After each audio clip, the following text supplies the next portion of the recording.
Po rychlé hromadné vyhnívce v závodě se vydáváme odpoledne polítat aspoň na volno. Na Černé hoře a v celých Krkonoších je černo, proto jedeme na Kozákov, kde je modro s pěknými kumuly. Děláme si svůj vlastní závod. Křemílek je ředitel závodu, Lenka jako task komise vypisuje trasu zpět do kempu a já hodně stojím o safety komisi, kterou opravdu dostávám. Start na Kozákově je vždycky výzva, obzvlášť ten jižní, kde jsem ještě nestartoval. Ale po jednom neúspěšném zvednutí křídla startuje hned zápětí, což považuji za úspěch. Při letu nad mírným horním svahem to chce velký morál. Jsou tam takové schody a některými letím fakt těsně, ale ruka vepředu stojí, tak věřím, že hrana zvedne a taky, že jo. Skoro hned jsme s Křemílkem ve stoupáku, pomáháme jednomu pomalejšímu závodníkovi. Jede tudy totiž trasa dnešního závodu.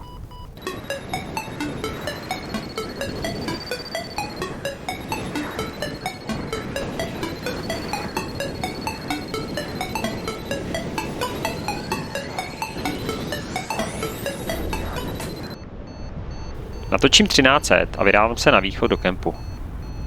Teprve na trase si zadávám otočňák a vidím, že už to mám jen 15 km. Řeknu si, to je na 2 stoupáky a co budu dělat potom? Je skoro bez větří, stoupáky mají jen mírný a pokaždé jiný snos, takže to vyloženě vyzývá k nějakému trojúhelníku. A ty jsem se několikrát neúspěšně pokoušel, až jsem si řekl, že s nimi počkám na úplné bezvětří. Ale to právě dnes je, takže už se nemám na co vymlouvat. V požadavcích na soutěžního pilota jsou 2 uletěné flight 30 km, takže to konzervativně otáčím zhruba na 10, abych měl aspoň těch 30. Rozhoduji se, jestli na druhém rameni letět na nasvícenou plochu nebo pod pěkné, ale souvislé mraky. Volím sluníčko. Jako safety komise ale nejprve kontroluji, jestli někde neprší, koukám se i na radar. Všechno vypadá v klidu. Na druhém rameni nejsou moc mraky, letím proto na dlom. Mám to k němu tak akorát na doklus, za ním vidím točit větroň. Říkám si, že to se mnou vypadá bledě, protože celý stoupá kousek za lomem, kam už nedoletím, tak těžko bude i nad lomem. Ale plán neměním, nad lom dolétám a chytám ten parádní stoupák až do 2100.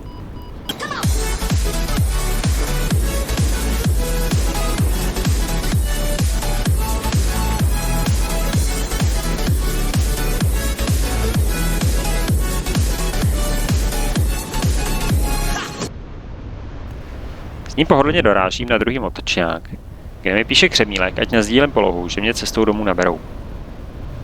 Odpovídám, že letím faj a ať si na mě dají pivo. Dejte si na mě pivo, já ještě zkusím protáhnout rameno a na pivo vás zvu. Je to dobře, po doletění do výseče zase vytáčím pod základnu, tak se rozhoduji druhé rameno v souladu s poučkami trochu protáhnout. Mraky ale došly až na Kozákov, takže nejdřív zase kontroluji strážky vizuálně i na radaru. Žádné nejsou.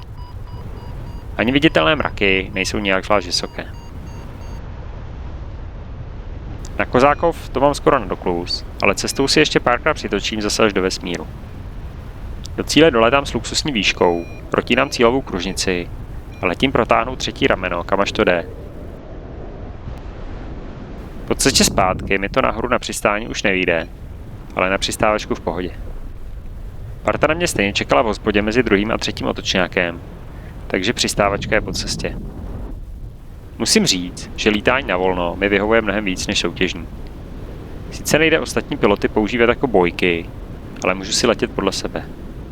Dělám mnohem víc taktických rozhodnutí, veškerá odpovědnost je na mě, přijde mi to mnohem zajímavější. Stoupáky si můžu v klidu ustředit bez toho, že musím brát ohled na ostatní a zalítávat do slabších oblastí jen proto, že oni ještě nepřestředili. Navíc bych nečekal, že svůj daleka nejhodnotnější let na závodech udělám mimo soutěž tím, že sedu odpoledne povozit ke kopci.